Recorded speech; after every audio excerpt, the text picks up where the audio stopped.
Un alpaga de gala et autres histoires. Recueil de nouvelles de Romain Viginier-Neuve aux éditions 7e ciel. 1.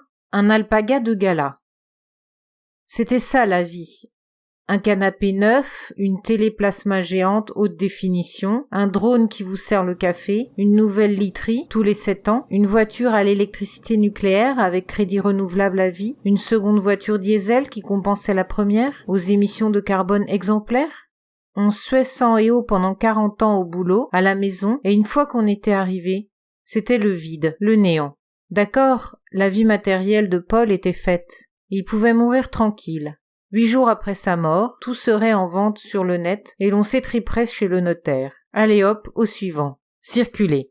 Non, Paul ne pouvait pas se résoudre à ce cycle, ce mouvement perpétuel de nos sociétés de consommation. Il prit la décision de partir seul sur les chemins de France et des avares. Après tout, à 45 ans, il était temps de faire sa crise de la quarantaine. Seul avec lui-même, à travers notre douce France, si magnifiée, mais si inconnue. Il ferait une randonnée sociologique pour ausculter le pays et faire une thèse sur le sujet. Voilà un beau projet, se dit-il le matin où il prit la route. La sienne avait été droite depuis le début. Il était temps de prendre des itinéraires bis, les circuits parallèles, les chemins vicinaux à l'abri des vicissitudes du monde, humer l'air frais de nos campagnes. Il en salivait d'avance. Il avait tout prévu. Enregistreur, appareil photo, GoPro, iPhone, iPad, iOli, pour enregistrer, filmer, écouter, sentir et prendre le pouls du pays. Il n'avait pas fait de camping ni de randonnée depuis 20 ans. Certains muscles se réveillèrent plus tôt qu'il ne l'aurait pensé. Il fit donc une première halte plus vite que prévu. Il avait prévu de longer la Loire depuis Blois jusqu'au bord de l'océan, via l'estuaire de Nantes. Voie royale avec tous les arrêts programmés et les réservations effectuées pour les 3 semaines à venir.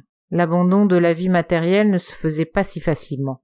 Il s'assoupit sur le bord du chemin avant de reprendre la route, à l'ombre d'un saule pleureur. Au réveil, il chercha son sac et sa bouteille d'eau à tâtons. Sa main ne faisait que caresser l'air sans rien de tangible. Il se redressa et découvrit avec stupéfaction qu'il s'était fait voler son sac de rando avec ses gadgets techno et ses provisions. Bref, il n'avait plus que ses yeux pour pleurer.